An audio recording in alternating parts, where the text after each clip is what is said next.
Step into the world of power, loyalty, and luck. I'm gonna make him an offer he can't refuse. With family, cannolis, and spins mean everything. Now, you wanna get mixed up in the family business. Introducing The Godfather at ChumbaCasino.com. Test your luck in the shadowy world of The Godfather slot. Someday, I will call upon you to do a service for me. Play The Godfather now at ChumbaCasino.com. Welcome to the family. No purchase necessary. VGW Group. Void where prohibited by law. 18 plus. Terms and conditions apply. If you're a facilities manager at a university, you know students rely on the cafeteria for breakfast, lunch, dinner, and the occasional late-night snack. So when a dishwasher breaks down and dirty plates pile up, the mess hall can turn messy in the blink of an eye. Enter Grainger. With over 1 million industrial-grade products and fast delivery, the product you need now is never far away. So you can turn that dishwasher back into a lean, clean washing machine. Call, click Grainger.com, or just stop by. Grainger, for the ones who get it done. It's the Opperman Report. And now, here is investigator Ed Opperman.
Okay, welcome to the Opperman Report. I am your host, Private Investigator Edward Opperman. Edward. You could find me at Opperman, Edward Opperman Investigations and Digital Forensic Consulting. If you email me at oppermaninvestigations@gmail.com. If you like our show, check out our Patreon. A lot of great stuff. I got that Jack Smith unsealed motion there where he lays out the whole case against Donald Trump. I did a whole show about this a couple weeks back, and he's got a big hurdle there to cross because he's saying that, hey, the Supreme Court ruled that Trump is allowed to commit any crimes that he wants. Okay, as long as he was president, he could do whatever he wants. And so Jack Smith came back and he says, well, these are all the crimes that were committed as a candidate, not as president. So that's a huge hurdle to jump through. We'll see what happens. But I have it there for you to read. 167 pages. There's all kind of great exhibits in there, too. I got the P. Diddy indictment. I got the Jonathan Odie YouTube video where he went and shot up the Doral Golf Club there and confesses to all this stuff with P. Diddy. 2018, the case is still open. He's on video shooting cops, but somehow the case is still open. Makes you wonder if this guy is a cooperating witness. Franklin cover-up, 700 pages of documents. A lot of great free stuff. That's all free. That's all free. Plus, there's about 1,400, close to 1,500 hours of interviews and tapes and solo shows and all kind of content there from yours truly, Edward Opperman. I'm going to change my name to Edward. Edward. From now on. Forget this Ed business. You guys been too familiar with Ed. Now it's Mr. Opperman. Mr. Edward Opperman, which there's a new regime here starting today. What is this? October 11, 2024. Milton has changed me. Okay?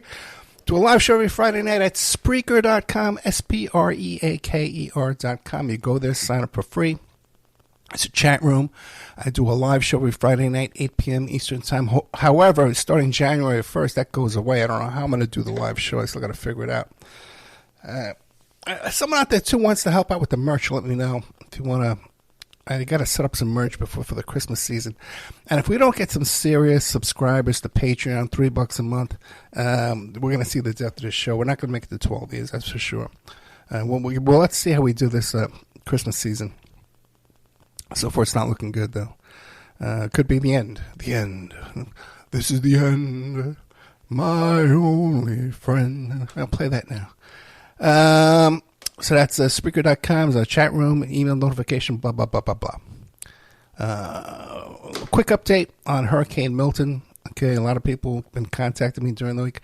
It is so stressful to be waiting for a hurricane to come, and you're looking, hey, what's it going to be? Category 4, Category 5, what's the landfall? Where's it going to hit? What is the storm surge going to be? At one point, they were saying that it was going to be 20 feet high, which, of course, was a ridiculous exaggeration.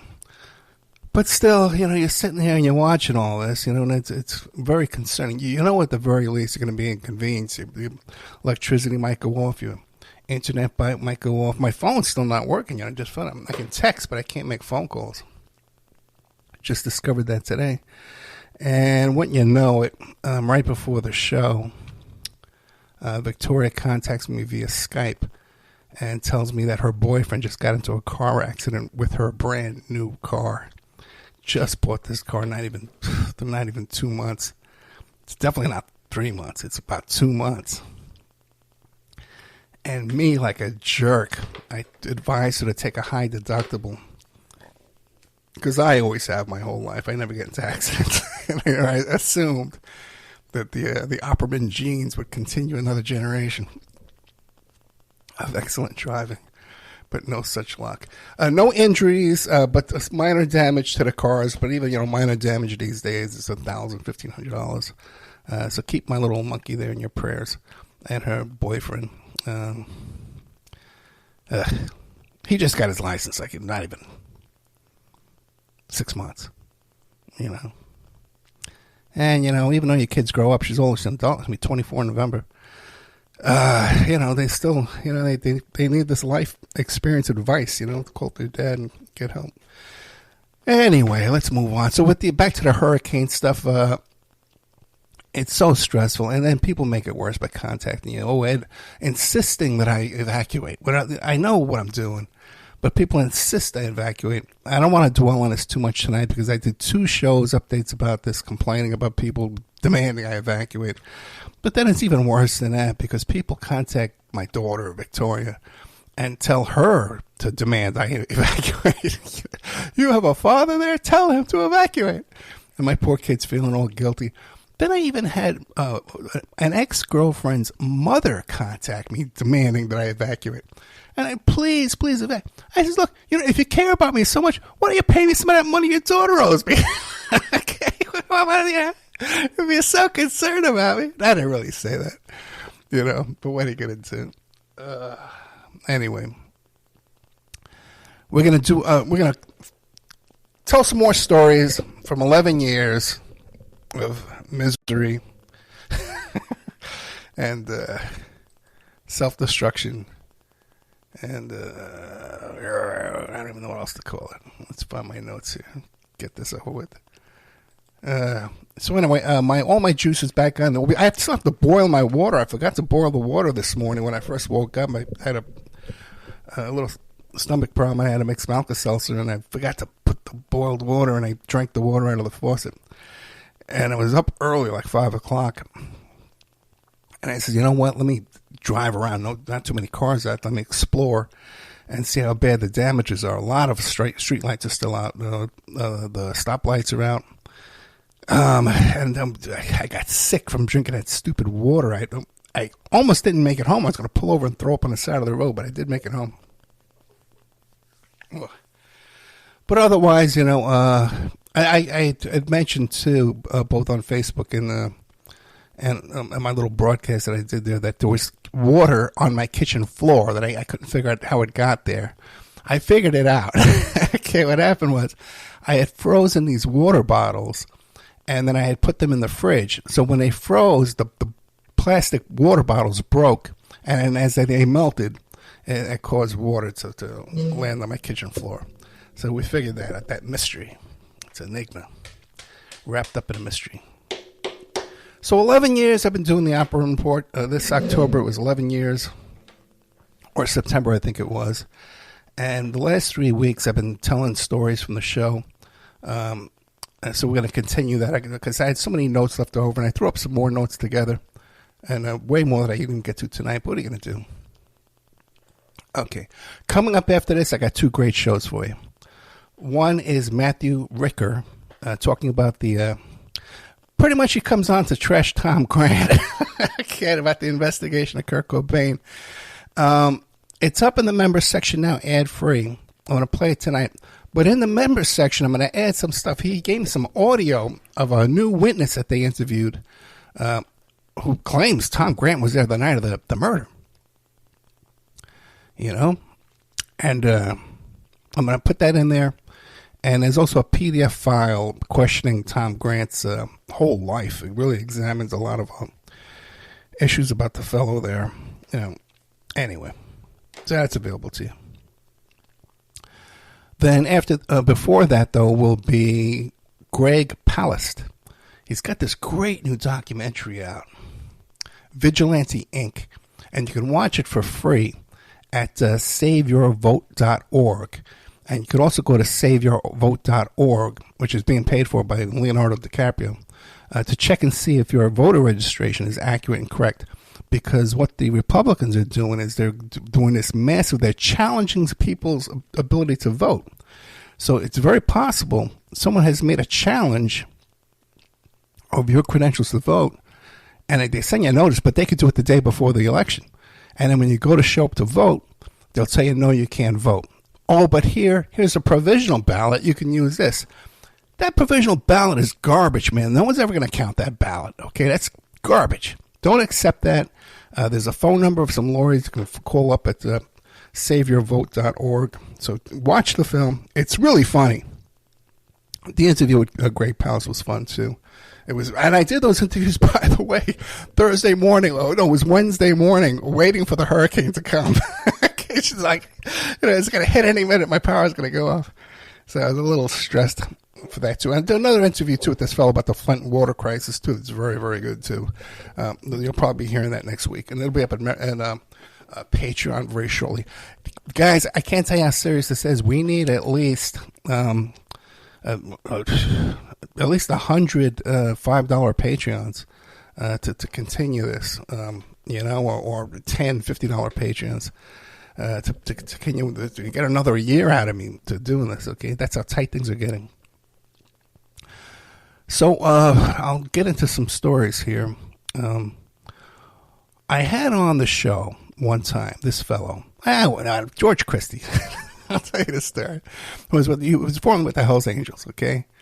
And so he comes on the show and he's telling how he's all reformed. He doesn't do any kind of crime or anything anymore, right?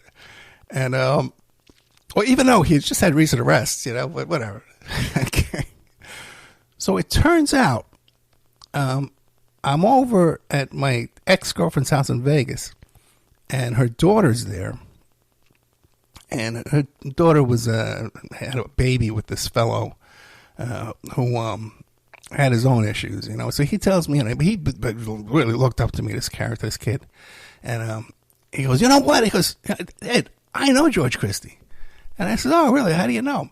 He goes, well, you know, me and my friends, we were in California. I think it was like Ventura, California. And we stumbled upon this field of marijuana. We found it with this grow operation. And we saw it.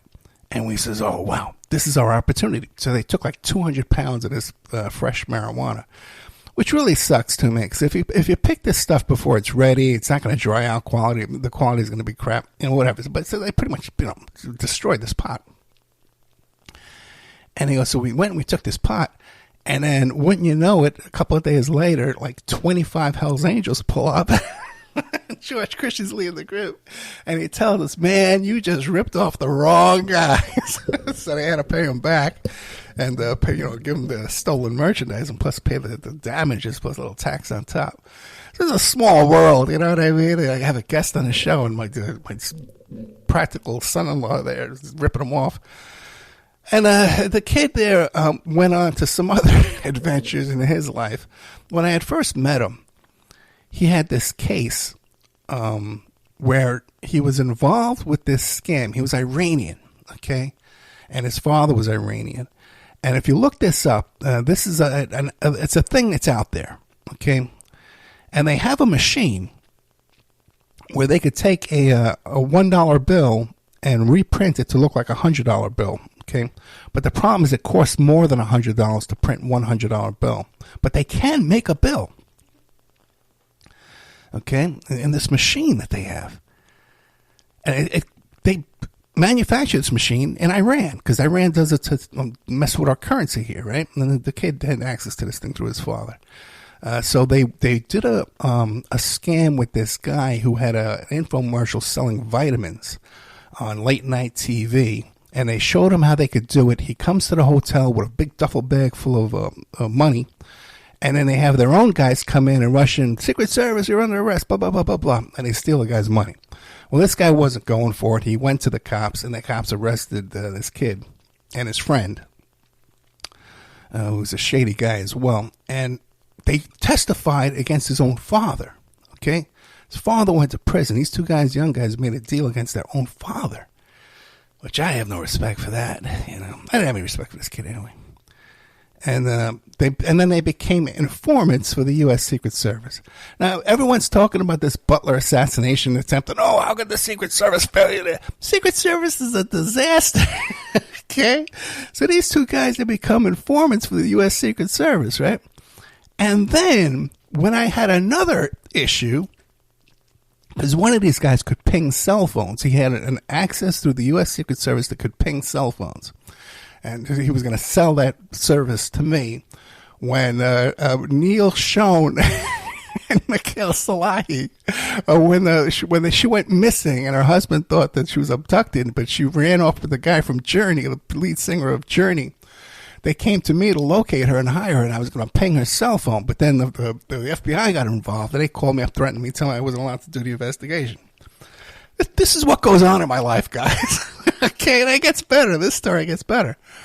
Because what happens then all that blows over, right? And I kind of distance myself from the kid and his buddy there, you know, they're up to shenanigans and scams. I think they were even involved in a little scam there, too. It is Ryan Seacrest here. There was a recent social media trend which consisted of flying on a plane with no music, no movies, no entertainment. But a better trend would be going to ChumbaCasino.com. It's like having a mini social casino in your pocket. Chumba Casino has over 100 online casino-style games, all absolutely free. It's the most fun you can have online and on a plane. So grab your free welcome bonus now at ChumbaCasino.com. Sponsored by Chumba Casino. No purchase necessary. VGW Group. Void where prohibited by law. 18 plus. Terms and conditions apply. Something that's a little too close to home. Anyway. So, I think this kid faked his own death. Because now here we are years later, and supposedly some weird story about how he's on some remote desert highway in Arizona, and he gets into a head-on collision with this other car, and the body is burned beyond recognition, but they used some kind of identifying, they had a driver's license in his pocket, this kind of stuff, so I think the kid faked his own death, and his whole family are con artists and scam artists and stuff like that, so it's very, very possible. So how's that for a little behind-the-scenes Opperman report? Okay, how's that one? I'll give you another one. I'm trying to get some. I contact Tom Arnold. Tom Arnold, the ex-husband of Roseanne Barr. And I'm contacting him about some information that he has. When he was working on getting the P-tape, remember that? He was working behind the scenes. He had access to a lot of information, Tom Arnold, at the time. He became friends with Michael Cohen, So I contact him. And he goes, Ed, you're not going to believe this. I'm sitting here right now with the producer of this BBC documentary. She's staying with me at my house looking into information about Trump. And we're both sitting here listening to your show about as all the president's women. And he goes, well, that's like a conspiracy, right? That we just happen to be listening to the show as you call us up, right? What's going on? He's being like a wise guy to me. So we go back and forth. I'm trying to get him to come on the show and stuff like that. There's another personal issue that another client I have has a beef with him, and so he wouldn't. He couldn't see the bigger picture to overlook that and come on the show. But it's very interesting because now all the president's women, right? There was a book that came out called All the President's Women about Trump and all of his sexcapades, right, over the years and scandals. And in that book is a fellow named John Tino. It's a fake name. It's a nom de plume, right? It was John Tino, an alias. And John Tino was an organized crime figure in New York City back in the 70s and the 80s. And he ran massage parlors and porno theaters in Times Square. And one of the people who would come in and utilize him for prostitution was Mr. Trump.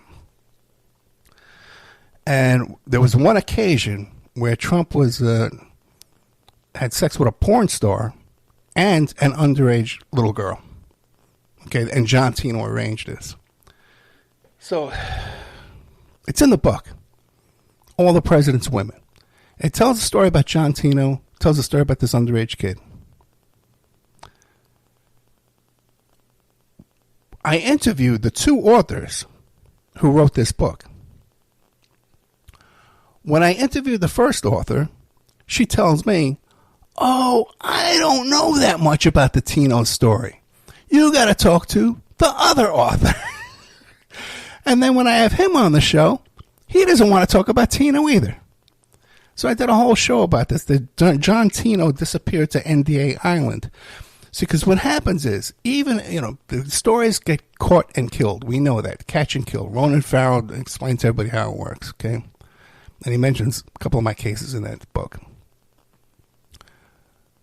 But even after a book is published, they can reach these authors and get them not to talk about it during interviews, okay? And that's what I believe happened in this case. And I believe that this whole John Tino story, by the way, you can Google this all day long. It's very hard to find. Okay? And the first time I heard it, the first time I heard about the John Tino story was before I interviewed these two authors. When it first came out about Epstein, when it became okay to talk about Epstein in polite circles, because Julie K. Brown, a switch was flipped someplace and she was allowed to do this big expose 4 years after I started talking about it. And then I always forget if it was after the death or after the arrest, when suddenly my phone starts ringing off the hook. Everybody wants to talk to Ed Opperman about the Jeffrey Epstein. And these reporters were calling me up. I forget where it was from. It was one of these tabloid joints. And he says, well, what do you know about the John Tino story? You don't find that credible, do you? And I said, what John Tino story? I never heard about this. So people were calling me up trying to discredit the John Tino story before I even heard of it. And then I have the two guys who wrote the book about it, and they don't want to talk about it. So that's one of these cases where I'm giving you behind-the-scenes information about how stories are covered up. I'll give you another one, okay?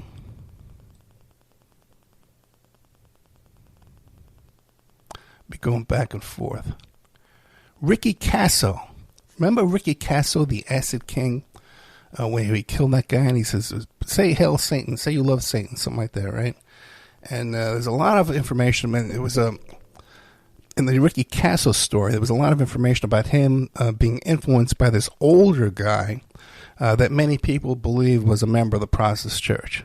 Okay, so I bring on the host, the author of this book about Ricky Casso, and he had written a different book to a second book about another type of satanic ritual abuse kind of case.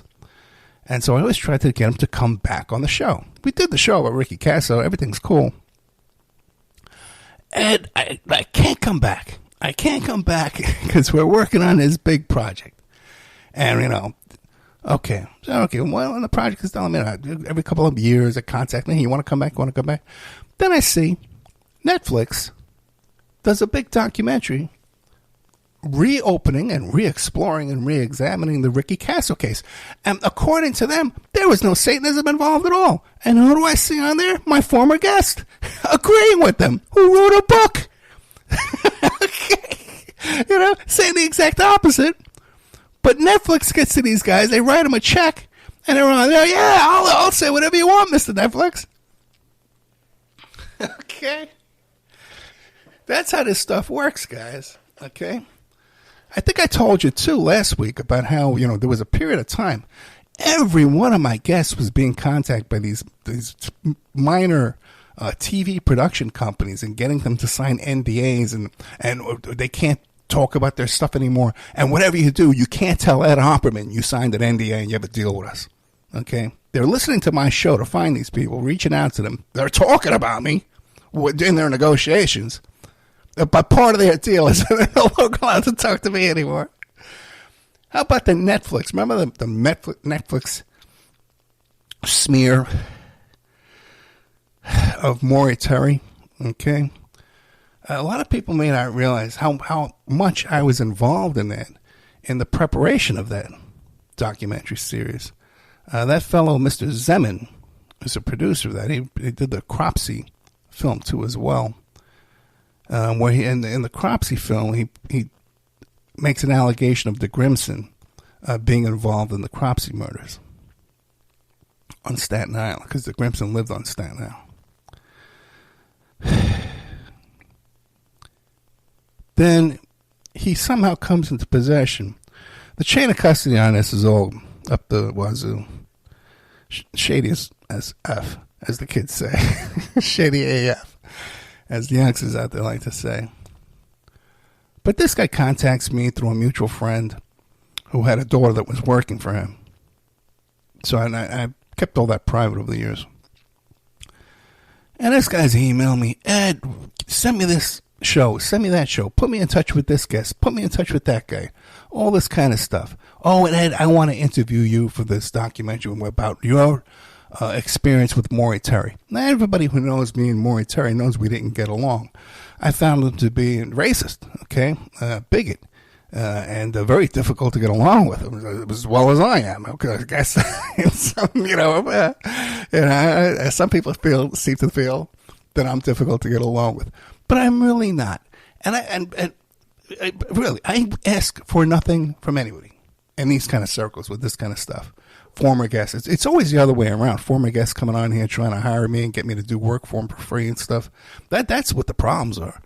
But there's also this other thing that they see me. I got this New York personality, and I kind of come off sounding kind of aggressive. The scrappy PI, the kind of scrappy guy, right? So they think that they have to, and they don't want to be like intimidated by me. So they think they're going to be rude to me, and they're going to earn my respect by being rude to me, or trying to be overly aggressive or angry with me. That's not going to work, man. I'll cut you off. You're gone. I don't need you in my life. So with this guy here, Zeman, I did a lot of work for this guy for free, man. I put him in touch with guests, phone numbers, names, addresses, all kind of stuff, man. And then what happens?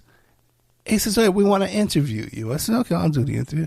He sends me this NDA It was the most ridiculous thing I ever saw in my life. Where basically he says he's going to own anything I say to him. You know, I said, "Are you out of your mind? Why would I sign that? You haven't paid me a dime. I've done nothing but help you, and now you're telling me you want to own me for nothing, for free?" I said, "I'm not signing that." In fact, I didn't even get back to him and say I was going to sign it. He comes back to me, "Hey, Ed, you know, we want to have this talk tomorrow afternoon. You still haven't sent the agreement back." I said, "I'm not sending it out. You're back out of your mind. You know, get out of here." So then, when you know it, turns out the whole thing's a smear. But that's a little behind-the-scenes stuff on there, too. Same way, too, man, you know, Bill Hamilton, the octopus stuff, man, how they tried to smear him, too, on Netflix, too. I think that kind of failed, but...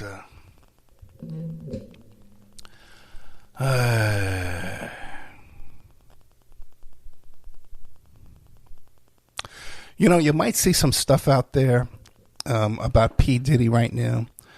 There's this woman named Allie Carter, okay?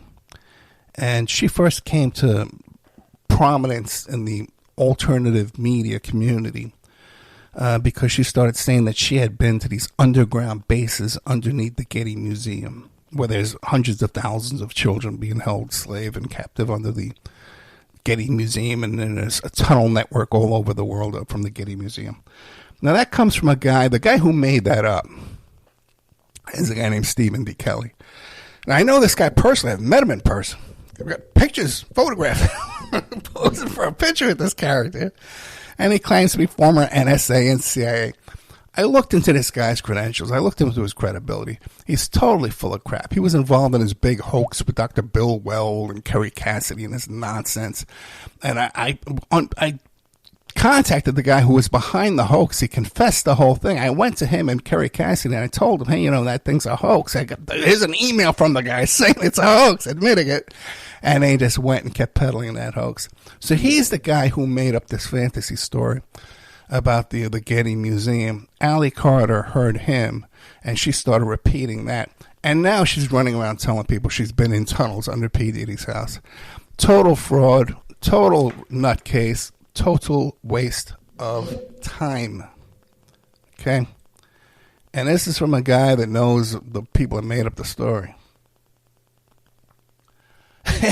Okay, real quick about the ice cubes, man. One of the people in the chat room saying boil the ice cubes. It's so funny because you know when you got to boil your water, right?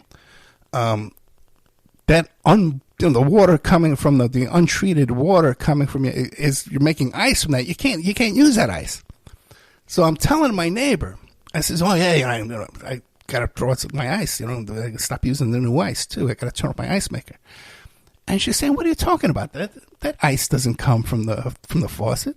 That water doesn't come from the faucet. It comes from the refrigerator." And I says, "What are you talking about?" It says, "There's a line from your faucet to your refrigerator to get that water to make the ice." She goes, "No, there isn't. I pull my refrigerator off the wall all the time. I clean behind it. There's no plumbing back there." I said, "Well, then where do you think the water comes from?" She goes, "It's in the refrigerator." So she thinks there's like a lifetime worth of water to make ice in her refrigerator. When you buy the refrigerator, it comes included with water. Oh, my God. I saw her one time, too, out there, like, in the rain, shoveling or something. I don't know. She's not all there. Oh, my God. Why do you distract me, guys? Oh, God. Tom Arnold. And there was some other stuff by Tom Arnold I wanted to tell you. Mel's Hole, Art Bell Feud. Let's hold off on that. Brother Frank Minucci. Kind of funny. I used to beef with this guy when I first got saved in Staten Island. And my church there, and I would go around and give my testimony. Hey, look at me. Here's this former criminal, this organized crime guy who was a smuggler. And now I'm reformed. I'm an evangelist for the church, a born-again guy. Doing good. So there was this other fellow named Brother Frank Minucci, who was an organized crime fellow there, and now he's, I went straight. Turns out this guy actually wasn't all that straight because Robert Blake hired him to threaten his wife, before she died in that mysterious shooting. So when they would have like men's breakfast and stuff like that, they would sit me next to Brother Frank because they figured, well, here's these two reformed gangsters. They should get along great. Right? Let's sit them together at the same table. Right? They could break bread together. But the thing is, Minucci hated me, man, because I would go around and speak at these churches. I didn't accept any money, but he wanted to get paid for it. So he hated me, man. So we'd be sitting there and sitting next to each other without a word passing between us. Okay. But wouldn't you know it, I had a guest on the show, and he was in Prince of the City, that guy with that big giant mustache, the Prince of the City. He was in a lot of famous movies. Great actor, man. Character actor, you know. He was in Serpico, too. He played the gambling guy who killed the cop that Serpico beats up in the holding cell in the beginning of the movie. And all these iconic movies, man. Great guy, too. We got along great, off the air and on the air. And wouldn't you know it, though, man, you know, I said, you know, what about that guy, Frank Minucci? Did you know him? And he goes, oh, I don't know anything about it. And later on, I found out that they were best friends, too. I guess I was complaining about Frank Minucci, and he just happened to know Frank Minucci. Another funny one is Gianni Russo. Another one of these from the mafia, from the mob to Hollywood guys, right? Because the other guy, too, I forget his name, because he uses a couple of different names, this guy, the other one there with the mustache. But Gianni Russo was the guy who played Carlo in The Godfather, okay? And I had him on the show. A lot of the stuff he says, he exaggerates, but I still like him. We got along great. We got along great on the air and off the air. But the funny part with him is when we were at a commercial break, because he's old, man. He's like 20 years older than me. And I hear him, he's on the phone, you know, during his commercial break, negotiating an olive oil deal. he's gonna like, get a license for this olive oil deal, and I'm going to put his name on it, and he's going to sell it. You know, it's great. I got a whole distribution all set up already. He's doing this olive oil deal on the phone. And it just kind of reminded me, back when I was smoking the pot, what happened was, one of my guys had gotten busted, right? And he sent over a mutual friend. I didn't get a call or anything to tell me what happened, but he sent over a mutual friend to say, hey, man, our friend, you know, Richie's in trouble.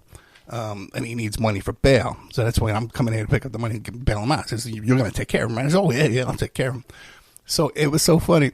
So he comes up, and back then, too, I was on the third floor of this condo complex, right? The top floor had the big giant vaulted ceilings, had a pool table on the second level. And when someone would ring my doorbell, I'd get my gun, and I'd go to the terrace, and I'd go over to the terrace. Hey, who's down there? And I see this guy. I recognize him, but what's he showing up at my house at 8 o'clock in the morning? It's kind of weird, you know. So he tells me, I got to come up and talk to you. Oh, come on, I'll keep the gun on me, though, just in case. So he comes up, and he tells me the deal, and I says, okay, let me get you some money, take care of Richie. And then, wouldn't you know it, I get another phone call. And it was about these guys. They had this deal about they were trying to buy a lobster boat, and they needed $10,000 from me to buy this lobster boat, right? And so I'm talking to him. I'm negotiating this lobster boat deal, you know, while I'm paying the bail money and this other guy. And he never let me forget this. He would go around and tell people the story. He goes, you know, I'm at Ed's house. He's sitting in his bathrobe at his desk. He's on the phone, and he's talking to these guys. What do you need? 10,000 free lobsters? Sounds great. Because part of the deal was I got free lobsters for life. And then this guy later on, he came to me too, man. He owned a little flower shop, and he said, I need you to loan me some money. But you get free flowers for life. That was part of that deal too. Oh, God. That's Gianni Russo. John Tino. How to have fun, anytime, anywhere. Step 1. Go to ChumbaCasino.com. ChumbaCasino.com. Got it. Step 2. Collect your welcome bonus. Come to Papa welcome bonus. Step 3. Play hundreds of casino-style games for free. That's a lot of games. All for free? Step 4. Unleash your excitement. Woohoo! Chumba Casino has been delivering thrills for over a decade. So claim your free welcome bonus now and live the Chumba life. Visit ChumbaCasino.com. VGW Group. No purchase necessary. Void where prohibited by law. See terms and conditions. 18+. God, I'm out of breath, man. Oh, Charles Upman. Charles Upham, whose daughter was Misty Upham. And Misty Upham when she was alive and she was a young actress in Hollywood, got raped at the Golden Globe Awards ceremonies by Harvey Weinstein. And there was a long line for girls to get into the ladies' room. And he was walking by her on the line and just grabbed her by the arm and pulled her into the men's room, took her into a stall and raped her in front of 100 witnesses. Witnesses on the women's line and witnesses in the men's bathroom. And then after he raped her, he was high-fiving people on the way out of the bathroom. And people were high-fiving him. So at the time, we couldn't say it was Harvey Weinstein. We did mention it was someone from the Weinstein organization, but it was Harvey Weinstein.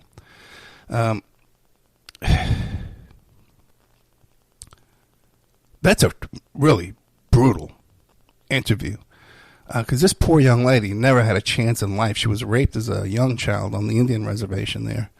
And the native tribal cops just says, oh, boys will be boys. You know, that's just how these kids are around here. Just got to get over it.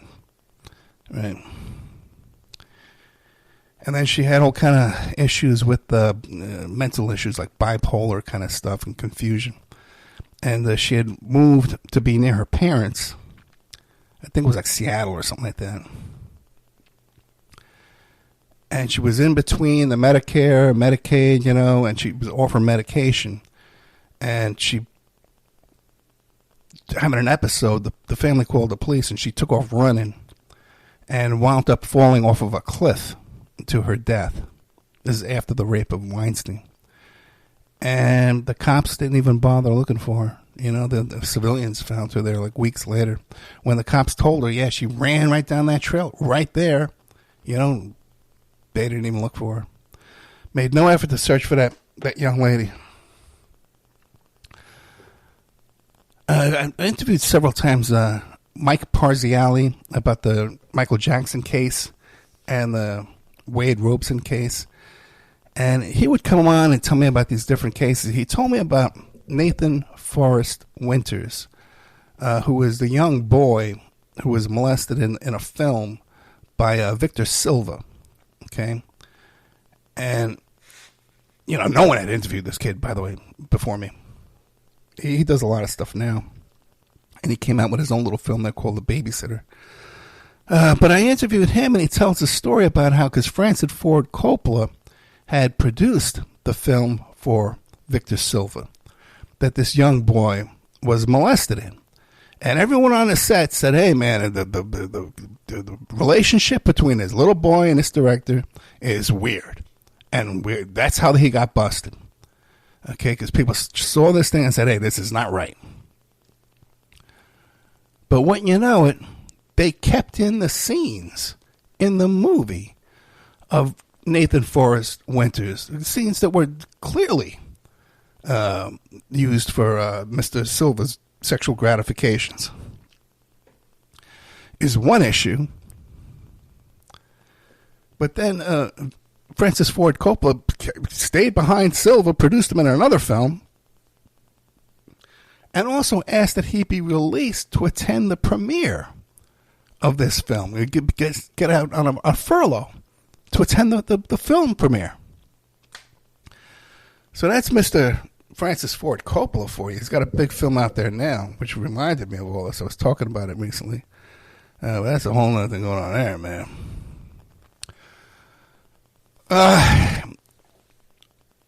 As you know, I've covered the Stormy Daniels situation, you know, closer than I think anybody in history.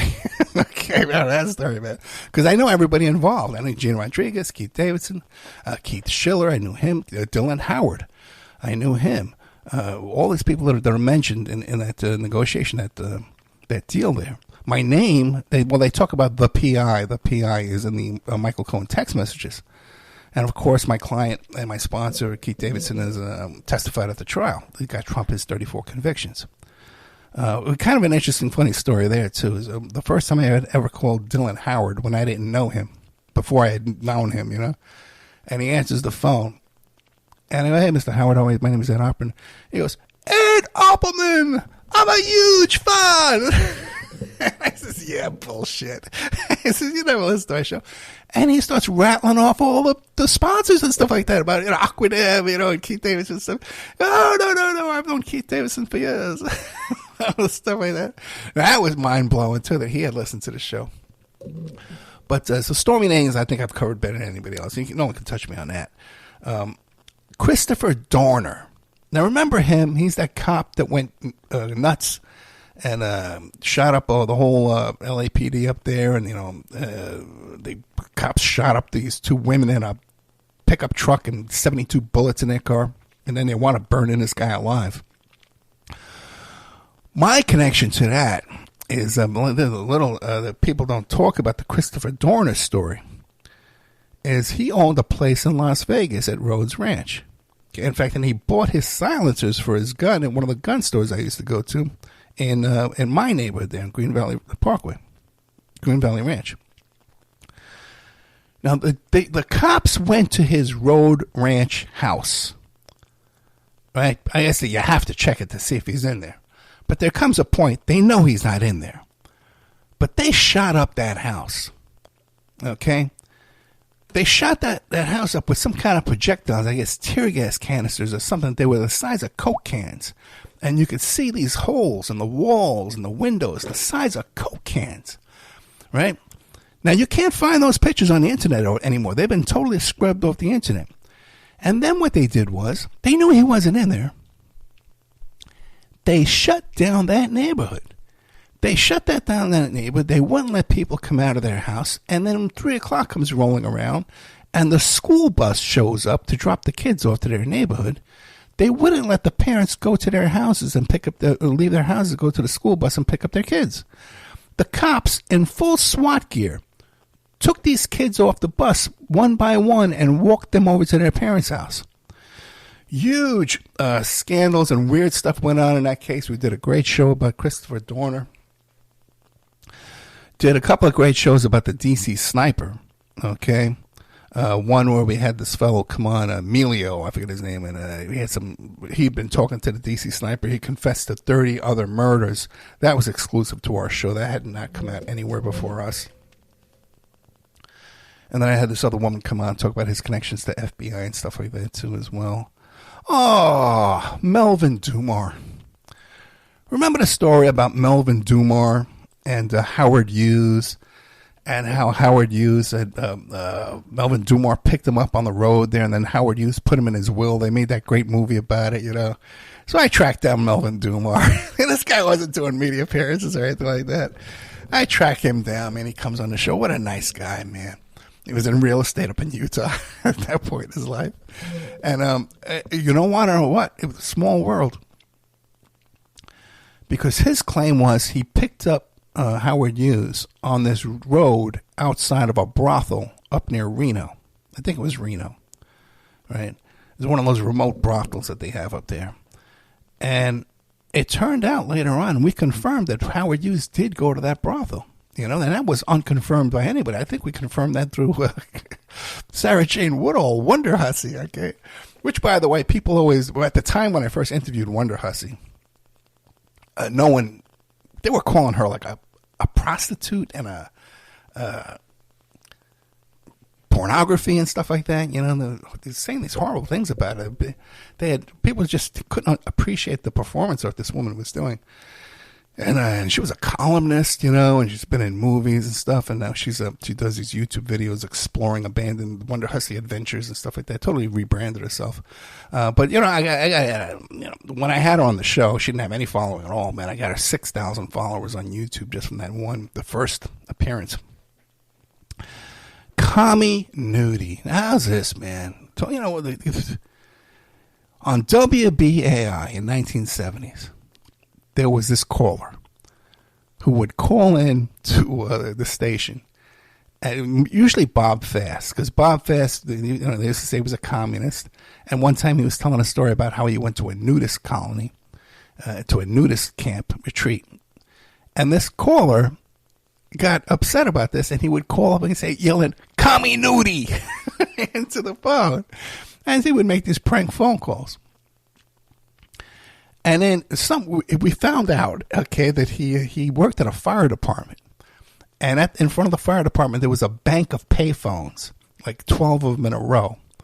And he would call them up in sequence into the WBAI so that he would beat the 9 callers in a row. Like they would hang up on him. He'd pick up the next one and yell, "Commie duty." They'd pick up the next one, "Commie duty." So he was such a character that you remember the guy, Fan Man, John 312. He had the rainbow wig. He would go to the football games and stuff like that, and big high-profile sporting events, and hold up the sign John 312, which is the "Every man shall be born again" Bible verse.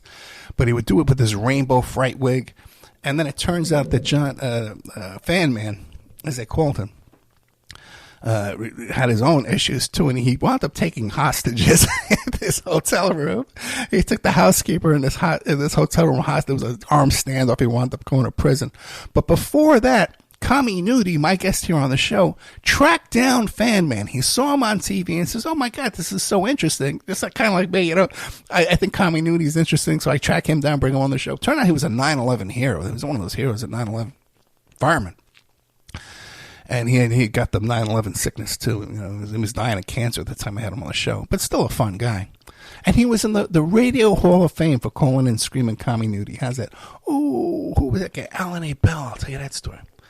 That's a good story. Let me fit that in. I might have to do one more week of this. If everybody's enjoying this, okay? Because I think people have been enjoying it. So he tracks down Fan Man and they hang out together. They start hanging out. They become best friends. And then Fan Man goes and gets arrested. Alan A. Bell. Oh, Alan A. Bell. If you lived in New York, Alan A. Bell was this notorious hoaxer who would pull on these stunts against the media. He had a school for beggars, all these different things. I can't remember what they are now all off the top of my head. And he would fool the media into doing pieces about him, news pieces about him, when the whole thing was a hoax and a stunt. And so I interviewed him, because there was a film about him too that had come out years before, and I got a copy of it. And I got a hold of Alan A. Bell, and I interviewed him. And then he died shortly after, and his daughter contacted me for a cassette, not a cassette, a DVD of the interview. And it was placed in the Smithsonian Institute. Or it was either the Library of Congress or the Smithsonian Institute, because they had a section about Alan A. Bell, this notorious hoaxer. And the Opperman Report radio show is in there with him, too, as part of his exhibit. How's that? What a life. May Pang, the Lost Weekend, I had her on the show. She was the girlfriend of John Lennon. Yoko Ono had hooked her up, and so she comes on the show. The first interview was a 2-hour interview. I think it was 2 hours. It might have been just 1 hour. But at one point, I asked her, "Hey, what about these people who say Paul is dead?" And she goes, "Oh, he's not dead." She goes, "I met both of them." And I said, "What?" So, I always say that Paul wasn't dead. He was just swapped out with another guy, So there was 2 Pauls. And so she actually says in the interview, I met both of them. So that kind of slipped out. And then there's a funny story, too. Just more recently, she had an art exhibit down here in Florida, and I drove down there like 2 hours to go. I interviewed her right before that because she came up with this great film called The Lost Weekend, The Love Story, which is really good. If you can watch that, you could find that like on Tubi or something like that. It's an excellent documentary. And they really take the gloves off about Yoko Ono. Because let me tell you something. Everybody around Yoko Ono is afraid of Yoko Ono. I've had a lot of people on the show that A.J. Webman knows Yoko Ono. I've had a lot of people on the show and try and talk about Yoko Ono. They don't want to talk about him. Okay, because people are afraid of her. I had that fellow too, their butler, who went to prison because he supposedly stole some stuff out of there. Then he gets out of prison, then she gets him thrown back in prison. So she's tough. Anyway, so May Pang, I went down there to see May Pang. She had this art exhibit, a photograph she took of John Lennon on the Lost Weekend, and it was down there in Naples, Florida. So I drive all the way down there. And I took the scenic route. I didn't want to take the highway. I took the local roads, the beach towns. And, brought back a lot of memories. A little place that I explored with Victoria. Now she's off on her own. And so I get down there to this little art gallery, and there's a line out the door, you know. So I'm waiting online, right? And then I hear some people talking to me, right? And they're saying, hey, there's another entrance in the back, and there's no line. And I heard them, and I said, well, my ears perked up, right? So just as we're about to get off the line and go in the back, this other guy shows up. And I'm wearing a sport jacket, and, I got a beard, you know. You got to see my beard lately. I stopped dyeing my beard since I got a gray beard now. And so I'm online, and I got a sport jacket and a beard. And right at the same time, this guy shows up. And he's got a sport jacket on and a beard, but he had a ponytail, too. And he starts... he's really agitated. And he's talking about how Yoko Ono owes him $400 million. And he's cut his way in front of the line, to get in this door. And, Yoko Ono owes me this money. So this guy's causing a big scene at the door. So when me and this other couple go around to the back door and we get in, and we get inside, everyone's talking about this guy with the beard and the sport jacket. It's just causing a scene, and here, I guess they kicked him out of the front door, and then now here I come. They look like the same guy. People think I'm the guy. Oh, God. What a life. Anyway, I didn't get the chance to meet May Pang. It was too crowded. I did that great show. Whoa. This is one of my favorite shows. And if you listen to it, man, this is really dramatic radio. It was on the day of the caucus in Nevada. And what happened was they had pulled some shenanigans the night before, and they fired the head of the credentials committee, okay, who was a Bernie delegate.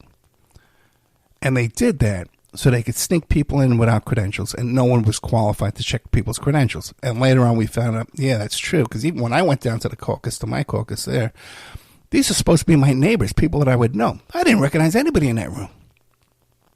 Then you go out into the parking lot, we see all these plates from California. Why are there hundreds of California license plates here at the Nevada caucus? Okay, makes no sense. The whole thing was so shady, man. And even the way they give you, they had these tickets that were printed out. That was how you did your vote. And you had to rip off the top part. But the thing is, everybody was carrying these tickets around. There was no numbers on them. There was no way to verify these things. So the next day, I get a call, and I forget what it was. Maybe I needed a ride or something to get there. And that's how I met Christine Kramer, because I called up some friends of mine that were Bernie people, and we're talking on the phone. And I said, yeah, you can give me a ride. Okay, great. I need a ride down there.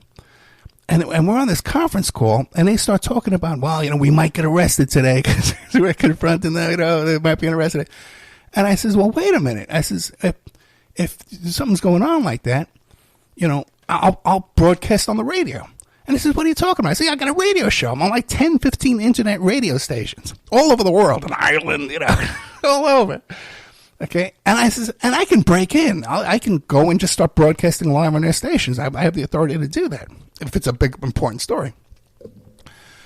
So they did that. They had a sit-in. They were protesting the credentials committee being being fired the night before, and the cops were coming to arrest them. And I broke in live. I said, "We're live on the air," and they're passing the phone around, and that's. Because they were live on the radio, that's what prevented them from getting arrested that day. That's really radio gold.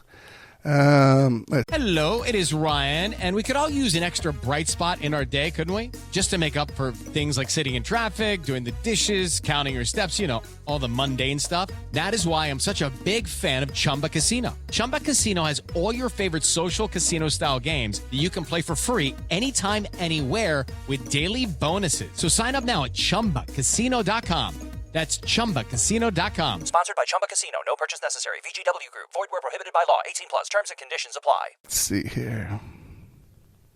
Let me see if I have time for this one. I do. Only a couple minutes. This is probably going to be the last one. I might have to do another one for you next week because there's just so much here. But the whole thing with Bundy Ranch. Remember when they went up to the Burns in support of the Hammond family, and they took that the Mayher National Wildlife Refuge. 30 miles south of Burns, and they went there and had the other standoff where that guy, Lavoy Finnegan, died in a shootout with the cops. So, before all that happened, I go to a party at my pastor's house. It wasn't a party. It was like a get-together kind of thing. And one of the assistant pastors there who ran this ministry where they would build wells down in Mexico, he goes, I have a story for your radio show. It's a great story. There's this family up there in Oregon, I think it was, wherever it was. And they did this thing with their property where they did this burn line. Their property's about to get burned down, so they did this burn line. And, there's other issues up there with poaching and stuff like that. This Hammond family, they got problems. But I know their daughter, she's part of my ministry. She goes down to Mexico and she digs these wells. I can get them to come on the radio with you. This is before anybody knew about the Hammond family and the story with the Burns and the Bundy Ranch standoff up there and all these guys. He goes, I can get you an interview with them. And I said, okay, great. So he's putting it, because I had heard the story too. I had heard the story on the news. And the guy was just about to be sentenced like the next day or that week, right? And he contacts me. He goes, Ed, I talked to Mr. Hammond. They don't want to do the interview because even though they are sentenced for like 3 years, they have a deal where right after he's sentenced, they're going to give him a suspended sentence. Okay, but you can't talk about this or nothing because they don't want this to go public. They want to look like he's being punished.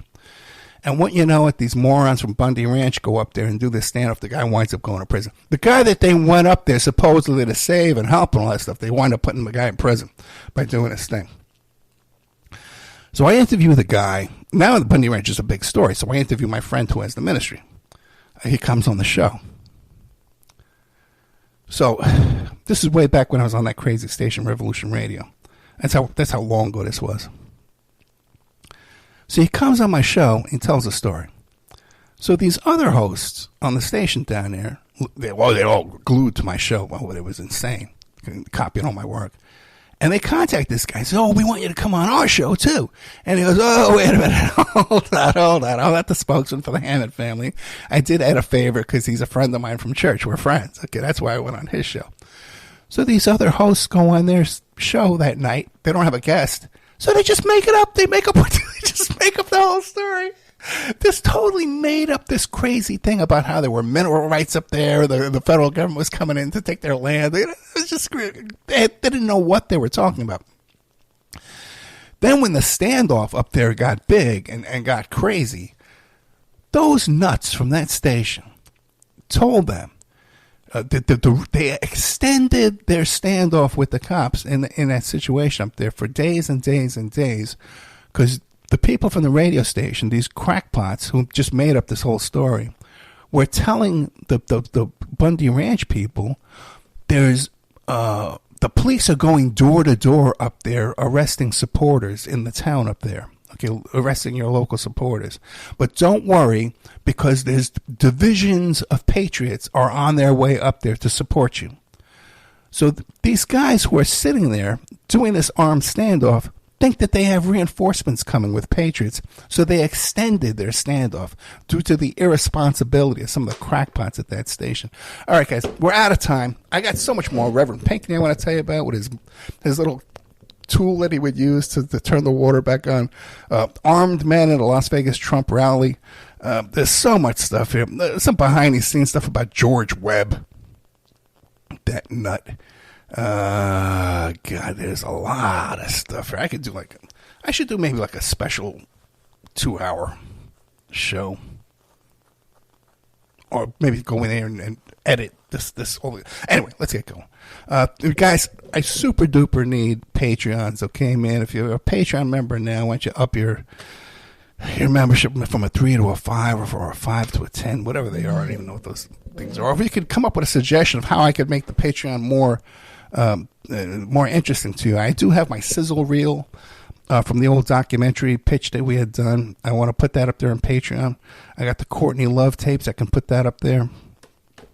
There's something else too. I was thinking I could put up there right away. Some kind of document or something. Oh, all the documents that Bill Hamilton sent me, I have that. And then plus I'll put up the stuff there about with this guest today, the stuff about Matthew Ricker there, and all this information about Tom Grant with the old Courtney Love, Kurt Cobain stuff. But guys,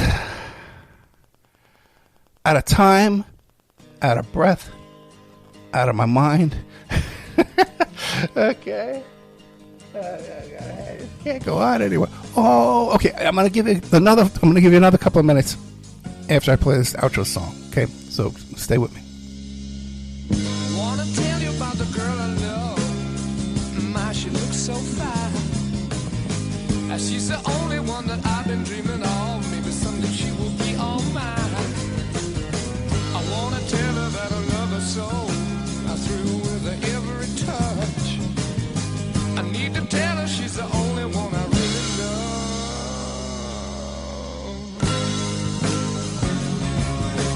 I got a warm, warm boat all day. I got a woman, she won't be true now. I got a woman, stay drunk all the time.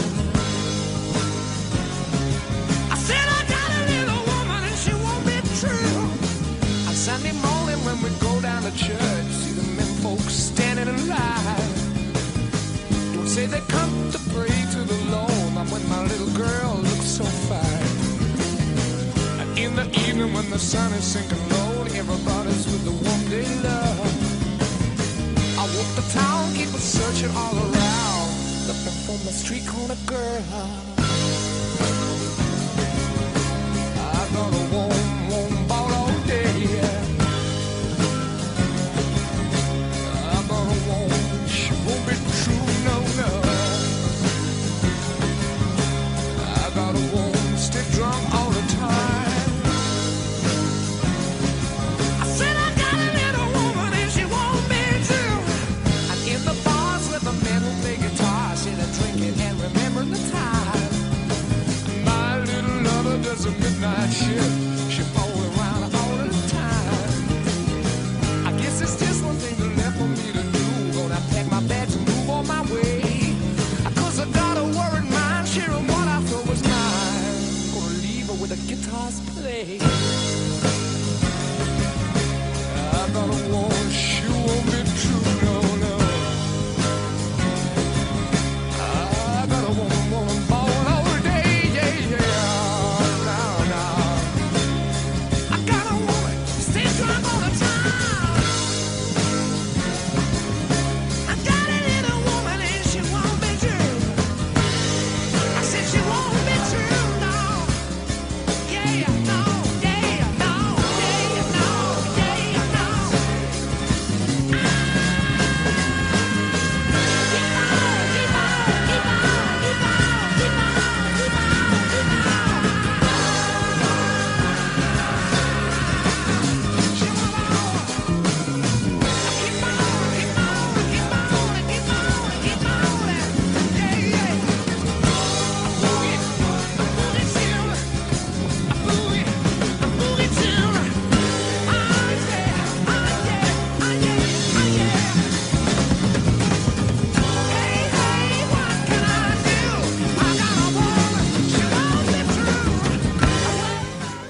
Oh boy, I got a woman stay drunk all the time. Okay, let me tell you the story about that song real quick, and we'll get going. I had two girlfriends in my life that were both born on June 20th. They're both Geminis, right? One of them was that girl in Vegas, the one I tell you about the story about the French Foreign Legion with all the toys out in front of the apartment there. And that was a huge, passionate love affair with this woman. And it was September. And she was born June 20th, okay? She was about my age. But then years later, we were 26 years old when we were going out. Right? And then years later, I dated this other girl, right after my divorce. Or it was pretty much, I guess, maybe even during the divorce. Because Victoria is very, very little. And Victoria loved this girl, Holly. Okay, I'll tell you who it was. Okay. And she was 26 years old, too. And she was also born June 20. So two girls, both 26 and both June 20 Geminis, right? But Holly was such a freaking character. She was from this little town up in Hemet, California. And she came down to Las Vegas. Right? And and it was so weird too, man, because I don't know how much I was kind of celibate at the time. Okay, well, I was trying to be celibate. And so me and her, like, we would be dating and sexually active when we weren't living together, but then we were broken up, and she came to live with me when we were broken up. Okay. And there was even one time, too, where we were so tempted when she was living with me that we were going to go to the little wedding chapel in Vegas and get married that night just so we could have sex that same night. But the thing with Holly was that she was drunk all the time. She used to love to drink wine. And I gave her first taste of Merlot. Okay, and because it's a sweet red wine, you know, and she had never had it before. But once she did, man, she loved that stuff. So she was just drunk all the time. Oh God, I was drinking pretty good back in those days too. Although I was fit, I was so strong, man. We used to go on these hikes out there in Lake Mead, you know. And Vic loved this girl, man. They got along so good. Vic was always looking for female attention in her life, you know, like a mother figure. So the story about how, you know, you bring this pretty girl to church, you know, and all the guys at church are staring at your girlfriend, you know, in that song, that was so true because she was such a beautiful girl, man. We would go to church every Sunday. On Sunday mornings, we would go to 2 services, and we go to Wednesday night service and stuff like that. I try to be good, you know. And but all the guys were lusting after my girlfriend, you know. She was gorgeous. And but the thing was, like, a couple of incidents we had. One was this thing where she had gotten really drunk, and she something when she wanted to wrestle me. Let's wrestle right here, right now, right. That's how we do it in heaven, right here, right now. As Holly, the dog will go crazy. The dog will eat you alive if he sees you raise a hand to me. That dog loves me more than you. That dog loves me. He loves me more than you. Right here, right now. Right here, right now. Holly, calm down. We're not going to wrestle. But keep your voice down. Upstairs, right now. Let's do it upstairs. And her thing was always, that's how they do it in heaven. That's how they do it in heaven. Oh, God. So that was my Holly story. And that song is dedicated to Holly. Another love of my life. Beautiful woman. I love that chick so much. Let me think of that funny. I got some crazy Holly stories. All right, guys. Good night. Finally, we're done. We're done. Give you a little extra 2 minutes there. Right here, right now. Size don't matter. Size don't matter. All right, guys. I love you. Good night. I love you too, Holly. I got a woman stay drunk. How to have fun anytime, anywhere. Step 1. Go to ChumbaCasino.com. ChumbaCasino.com. Got it. Step 2. Collect your welcome bonus. Come to Papa welcome bonus. Step 3. Play hundreds of casino-style games for free. That's a lot of games. All for free? Step 4. Unleash your excitement. Woohoo! Chumba Casino has been delivering thrills for over a decade. So claim your free welcome bonus now and live the Chumba life. Visit ChumbaCasino.com. VGW Group. No purchase necessary. Void where prohibited by law. See terms and conditions. 18+. Looking for excitement? Chumba Casino is here. Play anytime, play anywhere. Play on the train, play at the store, play at home, play when you're bored. Play today for your chance to win and get daily bonuses when you log in. So what are you waiting for? Don't delay. Chumba Casino is free to play. Experience social gameplay like never before. Go to Chumba Casino right now to play hundreds of games, including online slots, bingo, Slingo, and more. Live the Chumba life at ChumbaCasino.com. VGW Group. No purchase necessary. Void where prohibited by law. See terms and conditions. 18+.